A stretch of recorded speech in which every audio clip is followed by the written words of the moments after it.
Buenas noches. Ay, voz de trueno. ¿Cómo están? Bien, qué bueno, gracias a Dios. Yo me enfermé hace unos días atrás. Me pegó un poco la gripa y la tos, pero pues gracias a Dios vamos saliendo, vamos mejorando. Tenía yo, no sé, más de 1 año y medio sin enfermarme. Ya me sentía yo Sansón y pues el Señor ya me hizo ver que no. Y gracias a Dios pues estamos ya mejor. Pues el tema que nos toca ver el día de hoy es de la serie Discípulos, es el número 6 y es el tema de discípulos por conveniencia. El título es Discípulos decididos o indecisos. Si me acompañan a Efesios 4:14, por favor.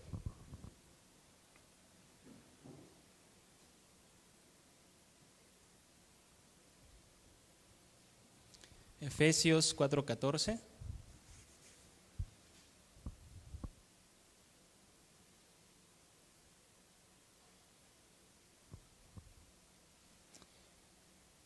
Y dice así: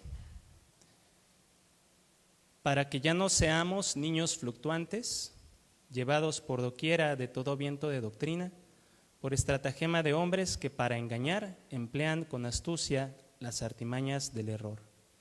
La Nueva Traducción Viviente dice: ya no seremos como niños, que ahora piensan una cosa y más tarde piensan otra, que fácilmente son engañados por las falsas enseñanzas de gente astuta, que recurre a toda clase de trampas. Yo les invito a que puedan cerrar sus ojos un momento, hacer una breve oración. Bendito Dios, nos acercamos nuevamente a ti, agradecidos en nuestro corazón por tu cuidado constante, por tu amor tan fiel, y nos acercamos rogándote que tú hables a nuestro corazón, que la palabra de esta noche añada fortaleza a nuestra fe, que nuestra fe sea fortalecido a través de tu palabra, a través de lo que tú quieras hablarnos, Señor. Usa mi vida para que tú puedas hablar al corazón de tus hijos, para que tú te muestres una vez más al corazón de cada uno de nosotros, Señor. Llévanos al conocimiento de tu gloria, de tu majestad, de tu voluntad. En tus manos nos ponemos en esta noche, Señor, en el nombre de Jesús. Amén. Y retomando la parte inicial de este versículo, la Reina Valera dice: ya no seamos niños fluctuantes. La Nueva Traducción Viviente dice: ya no seremos como niños, que ahora piensan una cosa y más tarde piensan otra. Pues yo creo que todos conocemos algún niño o tenemos un niño cerca o pues sabemos cómo es un niño, ¿no? Los niños tienen pues la bendición de una inocencia completamente pura, y los niños, así como piensan una cosa, como dice el versículo, inmediatamente luego piensan la otra, van para un lado y luego para el otro. Yo a veces veo a mi hija, siempre les platico a mi hija, que a veces va para allá y de repente se voltea para el otro lado y yo le digo, pues ¿qué pensará su cabeza? Dije yo, ¿no? Porque es muy curiosa esta forma de actuar, pero pues la Biblia lo enseña, así son los niños. Cuando yo era niño, cuando tenía como 6 o 7 años, recuerdo que mi mamá nos llevó a mi hermano, yo tengo 2 hermanos más grandes, mi hermano el de en medio y a mí, nos llevó creo que después de la escuela nos llevó a comprar un helado. Y yo, por alguna razón, yo iba enojado. Yo de chiquito era un niño muy enojón, muy enojón. No me acuerdo de qué, pero pues sí me acuerdo que era muy enojón. Y pues ese día iba enojado.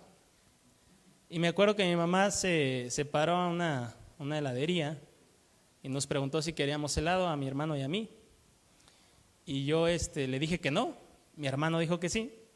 Y mi hermano se bajó con mi mamá y fueron a la tienda a comprar un helado. Y cuando regresaron, pues mi mamá me traía un helado a mí. Y yo pues, ¿qué creen? ¿Que me lo comí o lo tiré?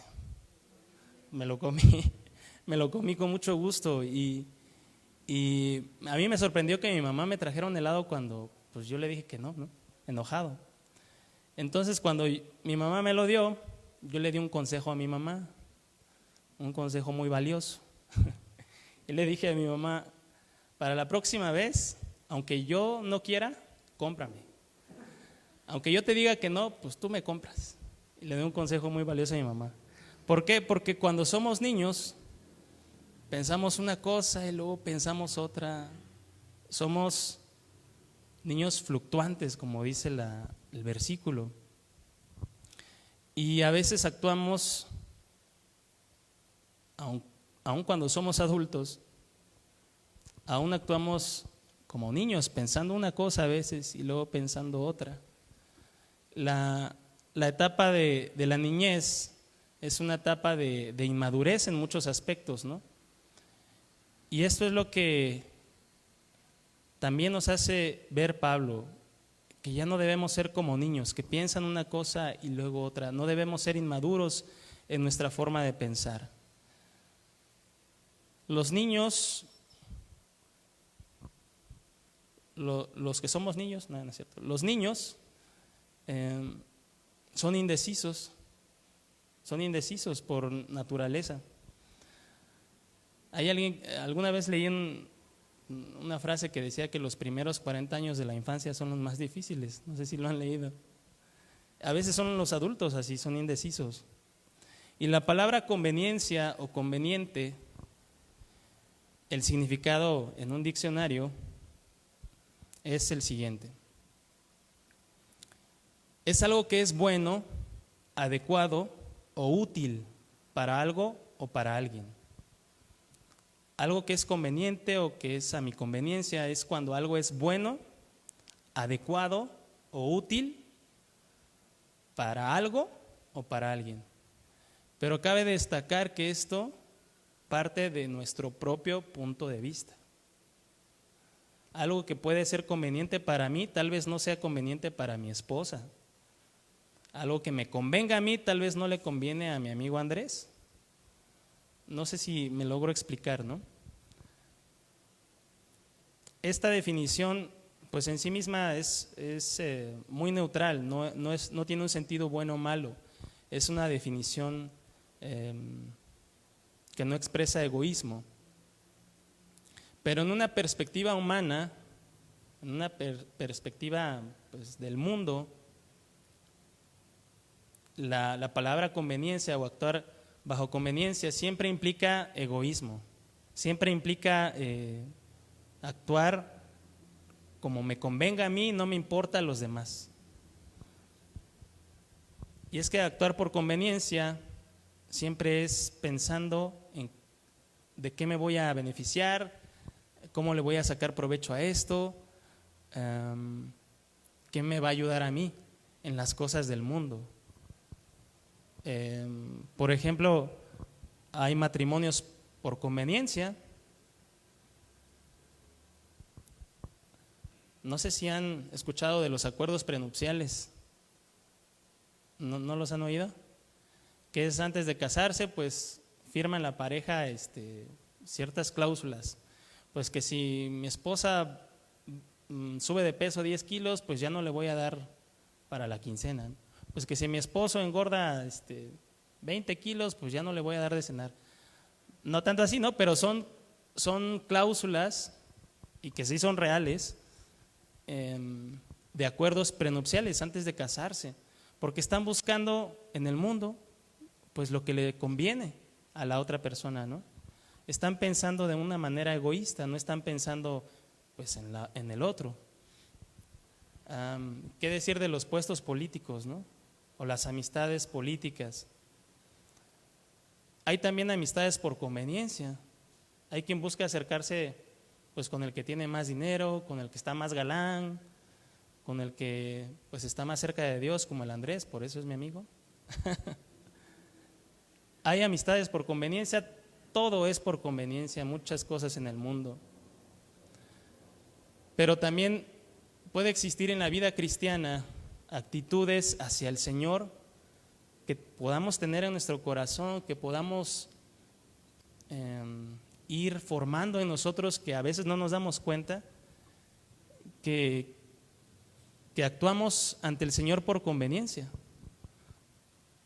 uno puede escudarse en ciertas cosas, en cosas que, pues Dios conoce mi corazón, pero tal vez estamos actuando de una manera egoísta, como nos conviene a nosotros y no como nos pide Dios que actuemos. Y también lo enseñan muchos pasajes en la Biblia. Vamos a Primera de Reyes, vamos a leer una historia muy hermosa, muy padre.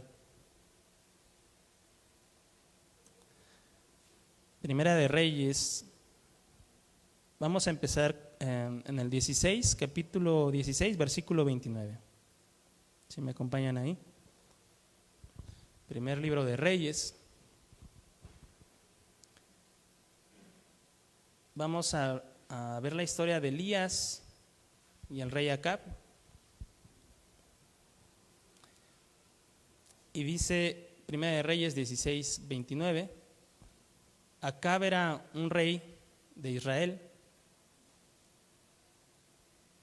Y dice el versículo: comenzó a reinar Acab, hijo de Omri, sobre Israel el año 38 de Asa, rey de Judá. Y reinó Acab, hijo de Omri, sobre Israel en Samaria 22 años. Y Acab, hijo de Omri, hizo lo bueno. ¿Qué dice la Biblia que hizo? Lo malo ante los ojos de Jehová, más que todos los que reinaron antes de él. Porque le fue ligera cosa andar en los pecados de Jeroboam, hijo de Nabat, y tomó por mujer a Jezabel, hija de Ed-Baal, rey de los Sidonios, y fue y sirvió ¿a quién? A Baal, y lo adoró. E hizo altar a Baal en el templo de Baal, que él edificó en Samaria. Hizo también Acab una imagen de acera, haciendo así Acab más que todos los reyes de Israel, que reinaron antes que él, para provocar la ira de Jehová, Dios de Israel. En el verso 34. En su tiempo, Hiel de Betel reedificó a Jericó, a precio de la vida de Abiram, su primogénito, echó el cimiento, y a precio de la vida de Segub, su hijo menor, puso sus puertas, conforme a la palabra de Jehová que había hablado por Josué, hijo de Nun. Entonces Acab, rey de Israel, todos los reyes de Israel actuaron perversamente. Y el versículo 30 dice que Acab hizo peor que todos los que fueron antes que él. Y algo de particular hizo Acab. Él dice que sirvió a Baal. Baal era un dios pagano muy antiguo. Es de los dioses conocidos o de los ídolos conocidos más antiguos. Incluso se menciona a partir de Génesis. Y cuando Dios escogió a Israel, pues les mandó, entre otras cosas, que no sirvieran a otros dioses, que no buscaran a alguien diferente a él, porque él se había mostrado al pueblo de Israel, les había mostrado que él era el verdadero Dios, que no había nadie como él y que no tenían por qué adorar a nadie más. Pero pasado algún tiempo, si me acompañan a Jueces 2, Jueces 2, 11.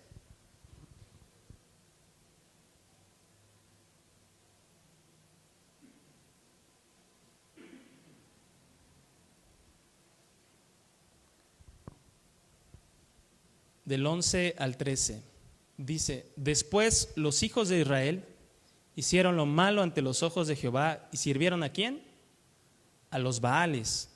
Dejaron a Jehová, el Dios de sus padres, que los había sacado de la tierra de Egipto, y se fueron tras otros dioses, los dioses de los pueblos que estaban en sus alrededores, a los cuales adoraron y provocaron a ira a Jehová.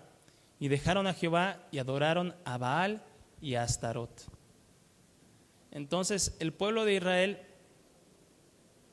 empezó a adorar a Baal, nos menciona Jueces, y continuamente eran afligidos y Dios enviaba pues líderes que los ayudaran a ser liberados de la esclavitud de los otros pueblos, ¿no?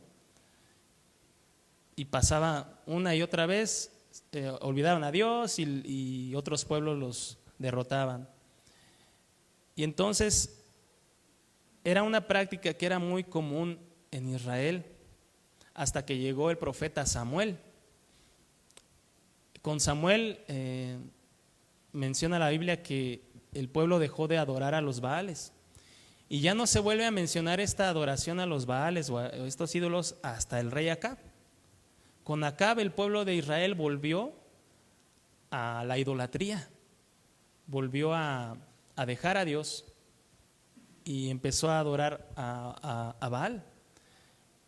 Esto tenía de particular el rey Acab dentro de su maldad. Él se casó con una mujer pues completamente pagana que inclinó su corazón a servir a Baal. Entonces entra en escena un hombre de Dios, un profeta, pues muy particular. La Biblia lo menciona muchas veces. Y si me acompañan a Primera de Reyes 17:1 ahí, el versículo que sigue después.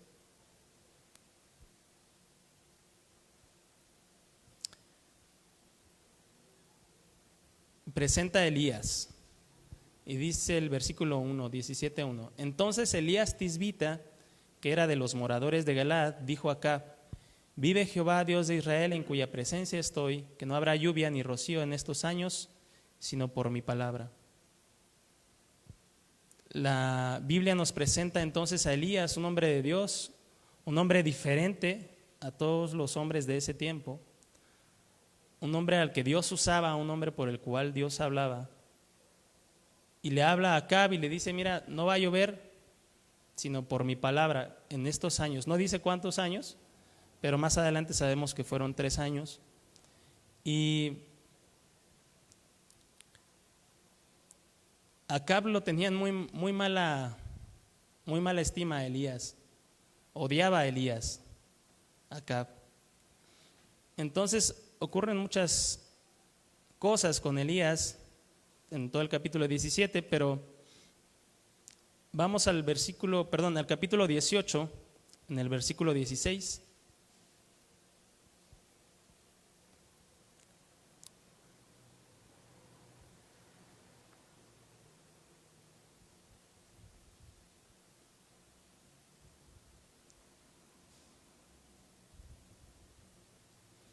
Resulta que un siervo del rey Acab se encuentra con Elías. El Señor le dice a Elías que vaya a ver a Acab. Y menciona el versículo 16. Entonces Abdías fue a encontrarse con Acab y le dio el aviso. Y Acab vino a encontrarse con Elías. Entonces se encuentra el rey de Israel con el profeta.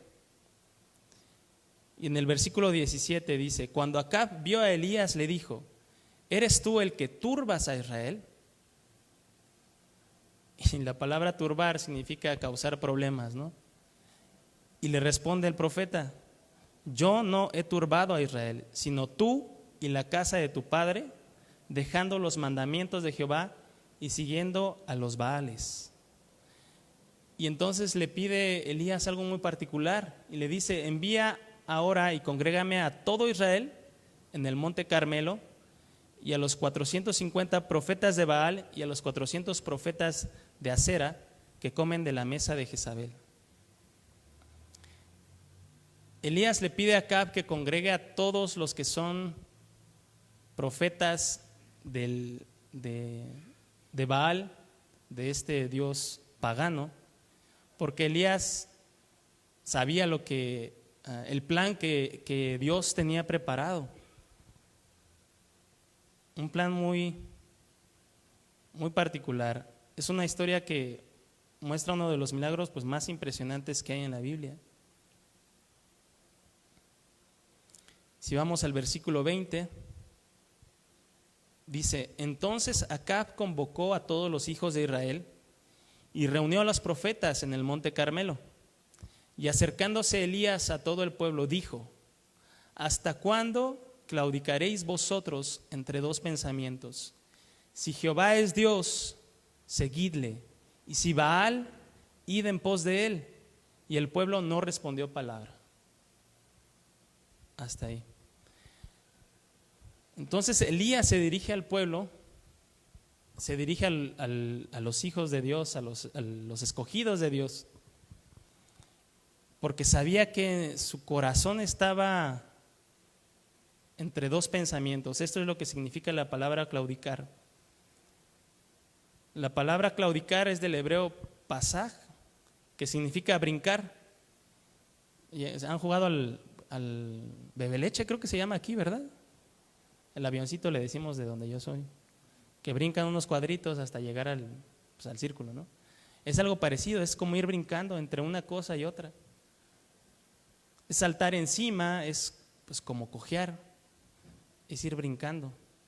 El pueblo de Israel, en su corazón, en su mente, tenían dos ideas: Baal, Dios, Baal, Dios. Estaban entre dos pensamientos. Eso es lo que está diciendo aquí Elías. ¿Hasta cuándo van a permanecer indecisos? ¿Hasta cuándo van a estar en una situación en la que no saben qué hacer?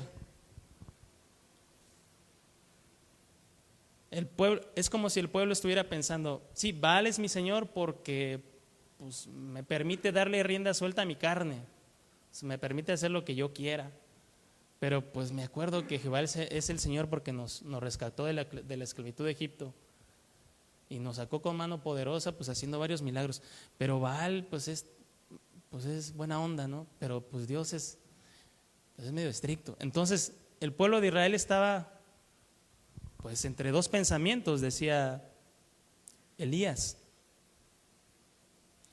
Y es curioso que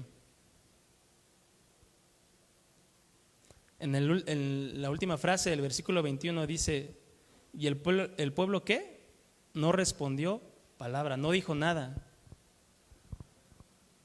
Cuando pues a alguien se le confronta muchas veces con la verdad de la situación que está viviendo, pues a veces como que no sabe qué responder, ¿no? Está como, híjole, pues sí me están diciendo la verdad, pero pues no, mejor no le digo nada. Y continúa el versículo 22. Y Elías volvió a decir al pueblo: solo yo he quedado profeta de Jehová, mas de los profetas de Baal hay 450 hombres. Dénsenos pues 2 bueyes y escojan ellos uno, y córtenlo en pedazos y pónganlo sobre leña, pero no pongan fuego debajo. Y yo prepararé el otro buey y lo pondré sobre leña, y ningún fuego pondré debajo. Invocad luego vosotros el nombre de vuestros dioses, y yo invocaré el nombre de Jehová, y el Dios que respondiere por medio de fuego, ese sea Dios. Y todo el pueblo respondió diciendo: bien dicho. Hasta ese momento el pueblo dijo: no, pues eso sí me conviene, eso que estás diciendo, Elías. ¿Sabes qué? Sí, estoy de acuerdo, sí, me agrada como tu forma de pensar, me agrada tu idea, Elías, eso sí está chido. Hasta ese momento el pueblo dijo palabra. No se paró nadie que dijera: oye, ¿sabes qué, Elías? Tienes razón, Jehová es Dios. Nadie dijo eso en ese momento. Todos estaban como a la expectativa de qué iba a pasar. Me resulta muy, muy, muy curioso porque estaba allí el pueblo de Israel, el pueblo escogido, el pueblo al cual Dios sacó de Egipto con pues mano poderosa, el pueblo de la ley, el pueblo que conocía a Dios. Y Elías les está diciendo: oigan, se están desviando, su corazón se está desviando. Y Elías les hace esta aclaración: están fluctuando entre dos pensamientos. Y del pueblo que según conocía a Dios, ninguno dijo nada. Nadie reflexionó en su corazón diciendo: sí, Elías, tiene razón, Dios, perdónanos. No, nadie dijo nada hasta ese momento en el que Elías propuso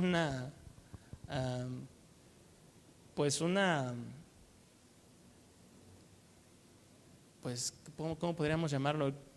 Pues una respuesta de parte del Dios verdadero, ¿no?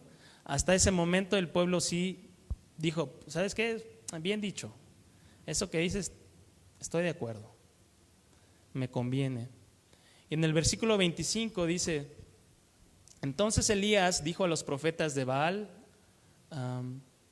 escogeos un buey y preparadlo vosotros primero, pues que sois los más, e invocad el nombre de vuestros dioses, mas no pongáis fuego debajo.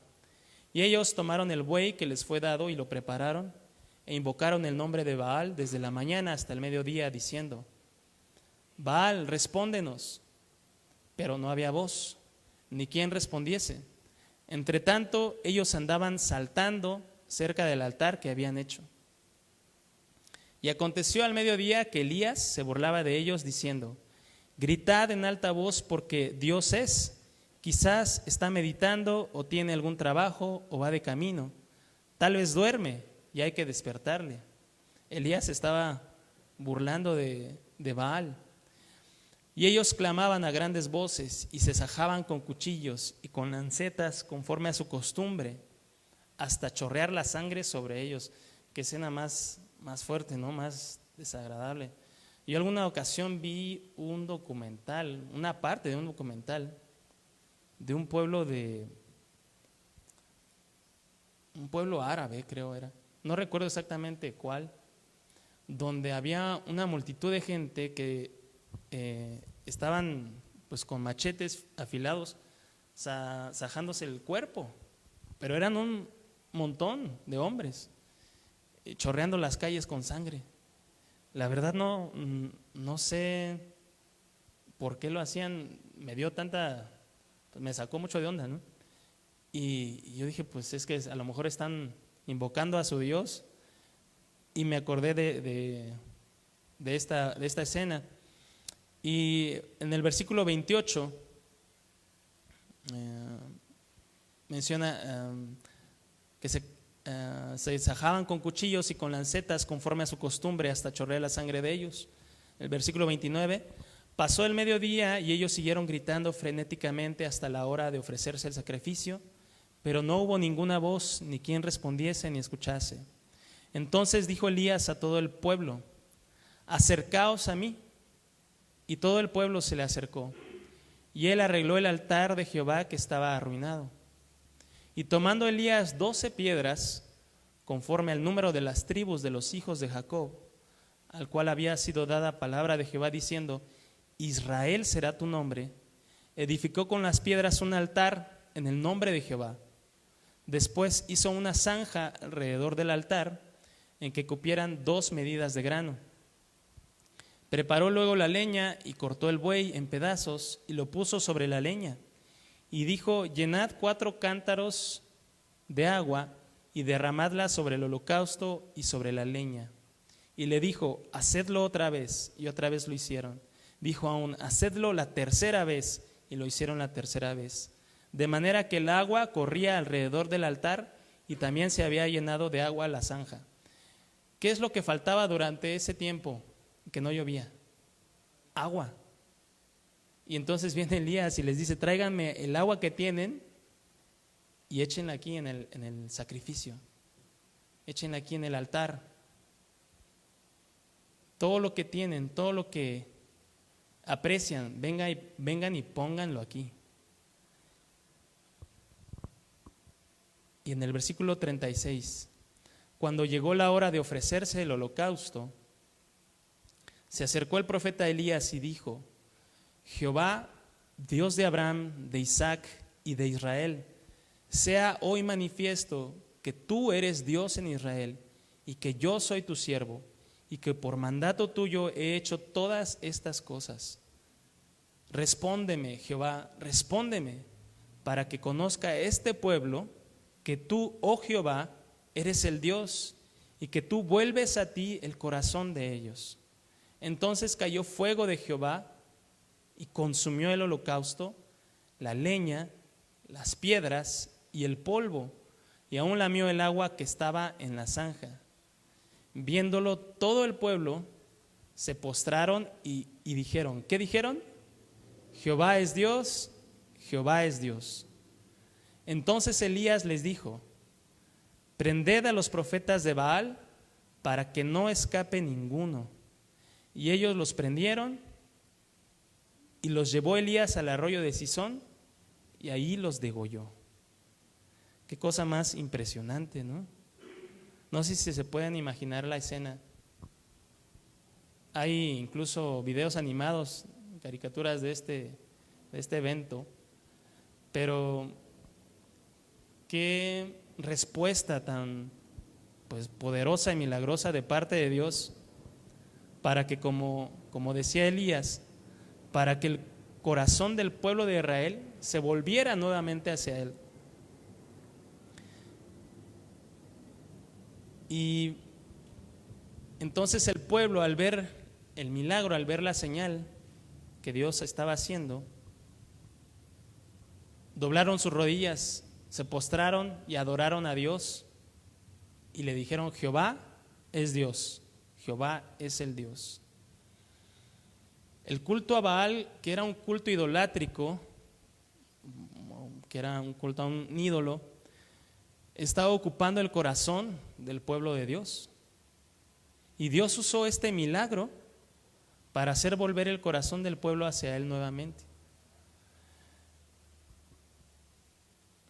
El pueblo de Israel estaba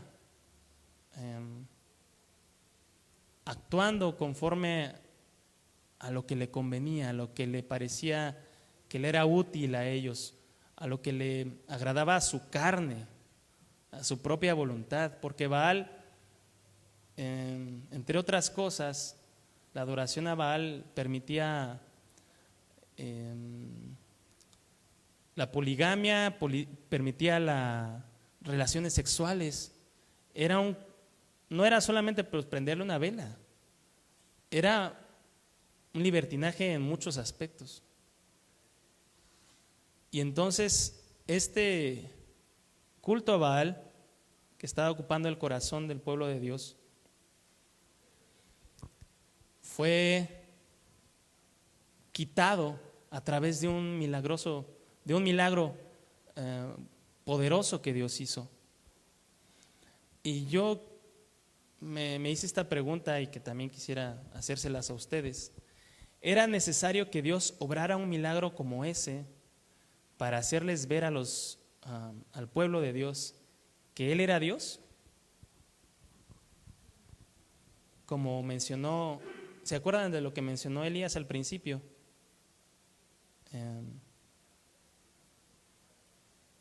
Que le mencionó al pueblo cuando no dijeron nada, que decían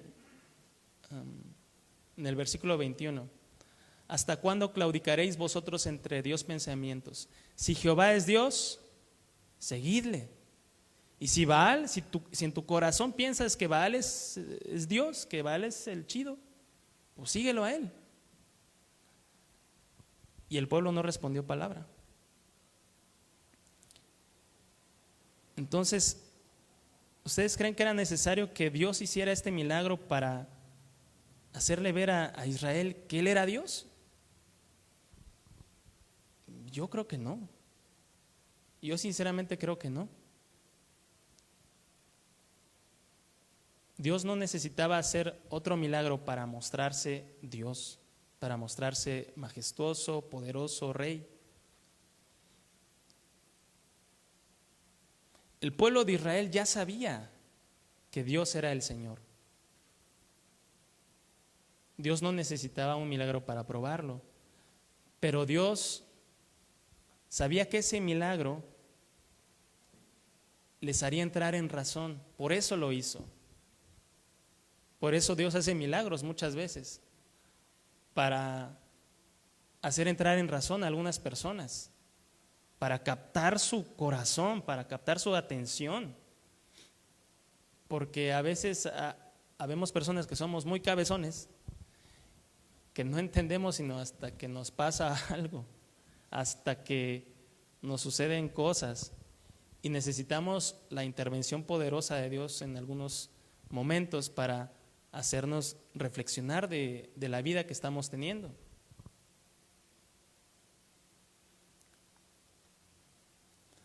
Dios obra milagros para hacernos muchas veces volver al camino de su voluntad.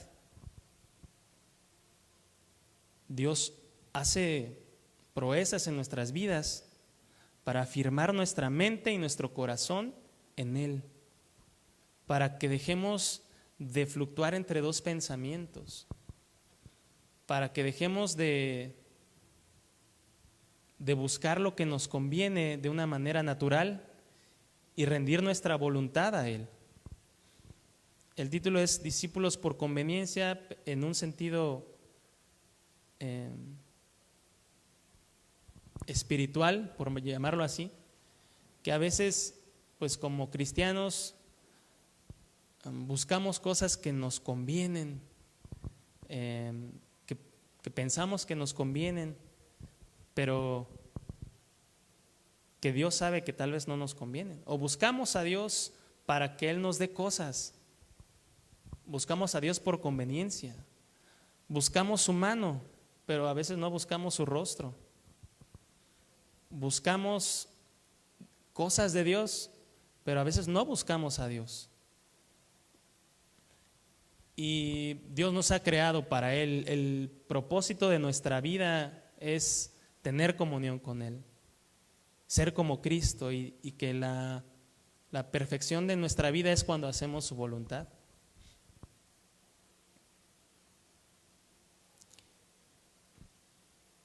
Esto lo podemos ver también con un poco de más claridad en el capítulo 6 de Juan, si me acompañan ahí, al versículo 26.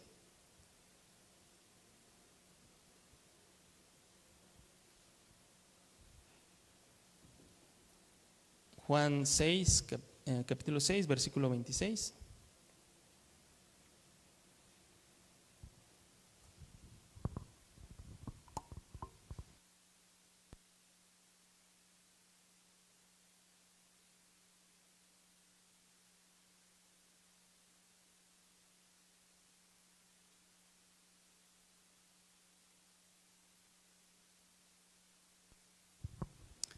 Jesús, en los versículos previos, realiza el milagro de la alimentación de los 5,000. Nuevamente vemos un milagro, y un milagro también muy, muy particular, muy poderoso. Y al terminar de ese evento, de ese suceso, los discípulos van al otro lado del mar. Jesús se queda orando y Jesús camina sobre el mar y luego alcanza a sus discípulos. Y luego la gente que fue alimentada por Jesús, por el milagro que Él hizo, también va al otro lado buscando a Jesús. Y en el versículo 26, en el 25, desde el 25, dice: y hallándole al otro lado del mar le dijeron: Rabí, ¿cuándo llegaste acá? Respondió Jesús y les dijo: de cierto os digo que me buscáis, no porque habéis visto las señales, sino porque comisteis el pan y os saciasteis. Trabajad no por la comida que perece, sino por la comida que a vida eterna permanece, la cual el Hijo del Hombre os dará, porque a éste señaló Dios el Padre. El versículo 26 en la versión Nueva Traducción Viviente dice: Jesús les contestó: les digo la verdad, ustedes quieren estar conmigo porque les di de comer, no porque hayan entendido las señales milagrosas. La gente buscaba a Jesús no porque se dieran cuenta que Él era el Hijo de Dios, o porque quisieran entregarle su vida, porque se hayan dado cuenta que al hacer ese milagro Jesús estaba manifestando que Él era el Hijo de Dios, el Cordero de Dios que quita el pecado del mundo. La gente estaba siguiendo a Jesús porque Jesús mismo lo dijo, porque comieron el pan y se saciaron, porque les dio de comer. Es como si estaban esperando: bueno, Señor, ¿cuándo haces otro milagro, otro milagrito? ¿Y ahora qué vas a multiplicar, Señor? Te pasamos unos panes, unos peces. Jesús conocía el corazón de todos los hombres, de todas las personas, y sabía que estaban siguiéndolo únicamente por conveniencia, porque estaban buscando algo de Él, no lo estaban buscando a Él. Buscaban algo de Jesús, buscaban qué sacarle a Jesús. En el versículo 28 dice, entonces le dijeron, ¿qué debemos hacer para poner en práctica las obras de Dios? Respondió Jesús y les dijo, esta es la obra de Dios, que creáis en el que Él ha enviado. Le dijeron entonces, ¿qué señal pues haces tú para que veamos y te creamos? ¿Qué obra haces? Nuestros padres comieron el maná en el desierto, como está escrito, pan del cielo les dio a comer. Y Jesús les dijo, de cierto os digo, no os dio Moisés el pan del cielo, mas mi Padre os da el verdadero pan del cielo. Porque el pan de Dios es aquel que descendió del cielo y da vida al mundo. Le dijeron, Señor, danos siempre este pan. Entonces Jesús les aclara, yo soy el pan de vida. El que a mí viene nunca tendrá hambre, y el que en mí cree no tendrá sed jamás. Mas os he dicho que aunque me habéis visto, no creéis. Todo lo que el Padre me da vendrá a mí, y el que a mí viene no le echo fuera. Porque he descendido del cielo no para hacer mi voluntad, sino la voluntad del que me envió. Y esta es la voluntad del Padre, el que me envió, que de todo lo que me diere no pierda yo nada, sino que lo resucite en el día postrero. Y esta es la voluntad del que me ha enviado, que todo aquel que ve al Hijo y cree en Él, tenga vida eterna, y yo le resucitaré en el día postrero. Jesús les estaba hablando de algo que ellos no entendían, la vida eterna. Les estaba diciendo, si tú crees en mí vas a tener vida eterna. Y ellos estaban pensando en otras cosas, estaban pensando nuevamente como, no, pues eso que nos estás diciendo creo que no es cierto, Jesús. Eso que me dices creo que no me conviene a lo que yo creo, a lo que yo pienso. En el versículo 41 dice, murmuraban entonces de él los judíos, porque había dicho, yo soy el pan que descendió del cielo. Y decían, ¿no es este Jesús, hijo de José, cuyo padre y madre nosotros conocemos? ¿Cómo pues dice este, del cielo he descendido? Jesús respondió y les dijo, no murmuréis entre vosotros. Ninguno puede venir a mí si el Padre que me envió no le trajere, y yo le resucitaré en el día postrero. Vamos al versículo 52. Perdón, en el 51. Jesús dijo, yo soy el pan vivo que descendió del cielo. Si alguno comiere de este pan, vivirá para siempre, y el pan que yo daré es mi carne, la cual yo daré por la vida del mundo. Entonces los judíos contendían entre sí diciendo, ¿cómo puede éste darnos a comer su carne? Los judíos estaban pensando cosas naturales, cosas materiales, y Jesús les estaba hablando de algo espiritual. Jesús les estaba hablando de algo que trascendía lo que ellos conocían, que era diferente,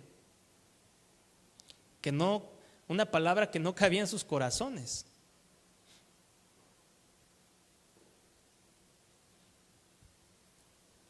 El versículo 53 continúa diciendo, Jesús les dijo, de cierto os digo, si no coméis la carne del Hijo del Hombre y bebéis su sangre, no tenéis vida en vosotros.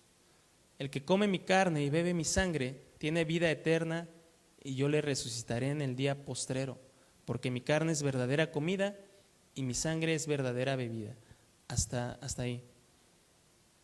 Jesús está hablando, la historia proviene del milagro que él hace al multiplicar el pan, y pone énfasis en esta parte, el pan y el vino. Mi carne es el verdadero pan, mi sangre es el verdadero vino. Y la gente que lo estaba escuchando lo estaba tomando de una manera literal. ¿Cómo nos vamos a comer sus brazos, sus piernas, sus dedos? Está loco este Jesús. ¿Cómo nos vamos a beber su sangre? Ni que fuéramos vampiros. Pero Jesús no estaba hablando de algo natural, de una actividad natural. Jesús estaba hablando de algo espiritual. Y en el versículo 60, si vamos ahí, dice, al oírlas, muchos de sus ¿qué? De sus discípulos dijeron, dura es esta palabra, ¿quién la puede oír? dura es esta palabra, difícil de que yo la pueda entender, difícil de que yo la pueda aceptar, difícil de que yo pueda estar de acuerdo con Jesús. Esto que me está diciendo es duro. Yo no estoy de acuerdo. ¿Quién será el valiente que la pueda aceptar, que pueda estar de acuerdo con Jesús? En el versículo 61, sabiendo Jesús en sí mismo que sus discípulos murmuraban de esto, les dijo: ¿esto os ofende? Pues qué si viereis al Hijo del Hombre subir donde estaba primero. El 63, el Espíritu es el que da vida, la carne para nada aprovecha. Las palabras que yo os he hablado son espíritu y son vida. El versículo 66 dice: desde entonces muchos de sus ¿qué? Discípulos volvieron atrás y ya no andaban con él. ¿Eran sus discípulos o no eran sus discípulos? Pues la Biblia dice que sí eran sus discípulos, que al escuchar esta verdad de Jesús dijeron: no, esto que nos está diciendo Jesús no me conviene, no cuadra con lo que yo pienso que debe ser, no es algo que se ajuste con lo que yo creo que es correcto.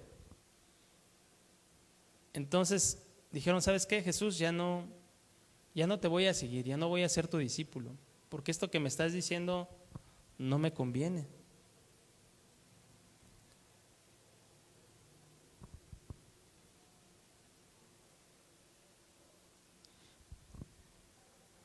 Y en la vida cristiana muchas veces nos pasa de esta manera. Hay ocasiones en las que Jesús nos habla y nos dice que debemos actuar de cierta forma y decimos: no, es que no, esto que me estás pidiendo, Señor, no es como yo creo que debe ser, no me conviene lo que me estás pidiendo, Señor. ¿Sabes qué? No, vamos a ponerle pausa, vamos a dejarlo en espera, luego platicamos de esto. Y Dios sabe. ¿Quién es más sabio que Dios? Nadie. Sus pensamientos son mejores que nuestros pensamientos, sus propósitos son mejores que nuestros propósitos, y Dios sabe lo que nos conviene, mejor, lo que nos es provechoso, lo que nos es útil, mejor que nadie, ¿no? Entonces llega un momento en la vida de cada cristiano, de cada uno de nosotros, en el que tenemos que tomar una decisión sobre actuar como me conviene a mí o actuar como me está pidiendo Dios que obre. Constantemente Dios nos está pidiendo cosas todos los días, desde pedirnos pasar tiempo con Él, tratar bien a nuestra esposa, tratar bien a nuestro prójimo, ser honrados en nuestro trabajo, actuar con rectitud, hablar correctamente, no hablar groserías, no hablar cosas que no edifican. Constantemente Dios está esperando de nosotros una actitud que sea agradable a Él, no que sea agradable a nosotros mismos. Constantemente Dios espera de nosotros una respuesta que le produzca a Él gozo en su corazón, alegría. Si un hijo responde a su padre en obediencia, ¿ustedes creen que el papá se enoja o se pone contento? Pues se pondría contento, ¿no? Igual yo cuando a mi hija le hablo y no me hace caso, no me pongo contento. Me pongo contento hasta que me hace caso, porque es hasta... Ay, Dios, los chiquillos a veces son muy tremendos. Y así pasa con Dios. Dios sabe que nuestro corazón a veces está inclinado a buscar lo que en nuestra imaginación, en nuestro razonamiento nos parece lo más útil, lo más correcto, lo más apropiado. Y a veces Dios tiene que obrar de maneras milagrosas, como obró en ese momento con el pueblo de Israel, para volver nuestro corazón a Él, cuando a veces somos muy empecinados. A veces, pues el pastor dice que tiene que quebrarle la pata a la oveja rebelde, ¿no? Para pues llevarla entre sus brazos y volverla a meter en el redil. Y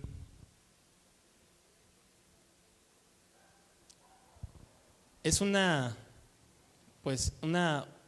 lucha constante, es una batalla constante muchas veces con nuestras propias formas de pensar o ideas que no se amoldan a la palabra de Dios. Entonces siempre es importante que nuestro corazón, nuestra mente, nuestra forma de pensar esté acorde con la palabra de Dios. Me acuerdo cuando yo era novio de mi esposa, cuando empezaba yo con ella, bueno, ella conmigo, iba yo a casa de mis suegros, bueno, los que ahora son mis suegros, y mi suegro, en aquel momento no era mi suegro, a veces me preguntó constantemente, me preguntó como 3 veces, oye Iván, ¿cómo sabes que estás en el centro de la voluntad de Dios? Y yo, me sacó de onda su pregunta porque no lo había yo pensado tanto, ¿no? No, pues es que pues yo oro y leo su palabra. Sí, pero ¿cómo sabes que estás en el centro de la voluntad de Dios? Y me lo preguntó como 3 veces, ¿no? Y le hubiera yo preguntado, ¿y usted cómo sabe? Se lo hubiera regresado. Pero reflexionando en eso, estaba pues hace unos días pensando en esa pregunta y pues vino a mi mente no sé si la respuesta perfecta o la respuesta exacta, pero podría ser una respuesta. Y es que si tu corazón está deseando hacer la voluntad de Dios en todo tiempo, estás en el centro de la voluntad de Dios. Si tu corazón está deseando hacer la voluntad de Dios, estás en el centro de la voluntad de Dios, aunque hagas cosas que sabes que van en contra de tu carne, de tu voluntad, ¿no? Humana, de lo que humanamente te podría convenir. ¿Le conviene a nuestra carne dormir pues de 10 de la noche a 10 de la mañana? Pues qué chido, ¿no? No, pero pues también tienes que dedicarle unas horas a leer la palabra y a orar. También te tienes que levantar temprano a trabajar. También tienes que esforzarte en otras cosas. Hay cosas que le convienen a nuestra carne, como pues quedarnos ahí regresando del trabajo, quedarnos en la sala viendo la tele y pues que la esposa haga el aseo y pues tú nada más ahí estás sentado. Se los digo porque me ha pasado. Entonces te tienes que levantar y también hacer las cosas, ¿no? Hay, como les digo, esta batalla constante y no se va a terminar hasta que pues el Señor venga por nosotros o nos vayamos con Él.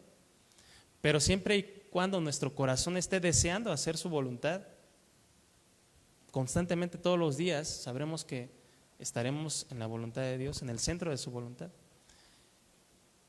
y no haciendo lo que nos conviene, ¿no? Y es una decisión constante. Todos los días decidimos hacer o no la voluntad de Dios. Y yo le invito a que pues nos pongamos de pie para terminar.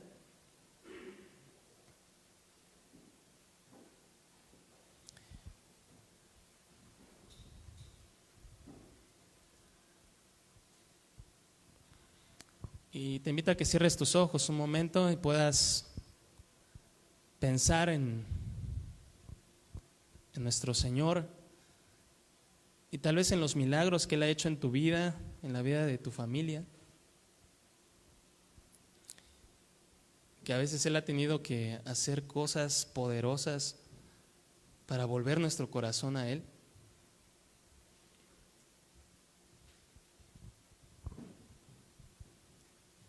Como hizo con el pueblo de Israel en el tiempo de Elías. Y Señor, en esta noche nos acercamos a tu trono de gracias, Señor, a tus pies. rogándote que tú afirmes nuestro corazón en tu temor. Que así como hay personas que solamente te buscan porque tú les das algo, por conveniencia, no queremos ser de esas personas, Señor. No queremos solamente buscar lo que tú das, sino buscarte a ti. No quiero ser un discípulo que solamente pues te busque cuando algo está mal, o que venga a las reuniones cuando algo va mal, o cuando necesitamos algo de ti. Que aún así tú obras milagros, Señor, que aún así tú tienes misericordia y respondes, Señor, porque también quieres llamar nuestra atención y nuestro corazón hacia ti, Señor. Que cuando pasemos por alguna circunstancia o una prueba difícil, nuestro corazón sea hallado firme en la roca que es más alta que nosotros. No permitas que nuestros pies resbalen, que nuestro corazón se incline a la idolatría, a poner a otras personas o a otras cosas en primer lugar antes que a ti. Que eso nunca nos pase, Señor. Y si hemos puesto otras cosas en primer lugar antes que a ti, y nos hace pensar que estamos cómodos, que estamos en un lugar conveniente, sácanos de ese lugar, Señor. Vuélvenos hacia ti, vuelve nuestro corazón a ti, Señor, a lo recto, a lo que es puro, a lo que es santo. Queremos ser agradables a ti y no a nosotros mismos, Señor. Queremos hacer lo que tú pides de nosotros y no lo que creemos que nos conviene. Tú sabes mejor lo que nos conviene, Señor. Tú conoces todas las cosas desde el principio hasta el fin. Tú eres soberano, tú eres Señor, tú eres Dios. Tus días no se acaban, Señor.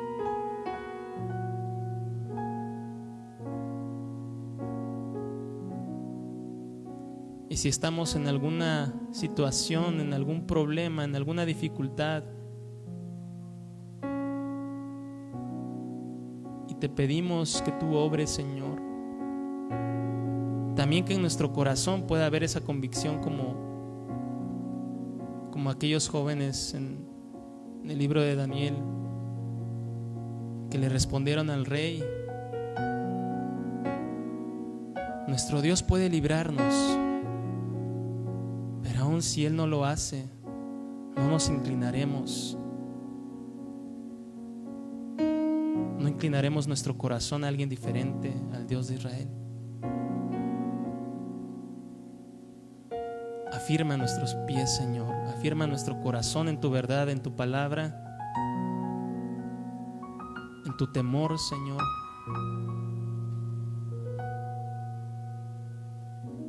Que nuestra fe sea firme, que nuestra fe sea fuerte, que nuestra fe sea viva, Señor. Tan viva que otras personas puedan verla.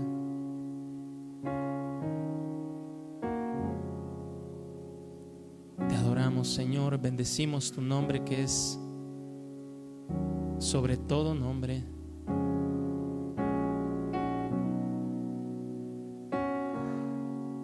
Te damos gracias, Señor, en el nombre de Jesús. Amén, Señor. Amén. Pues le damos un aplauso a nuestro Dios.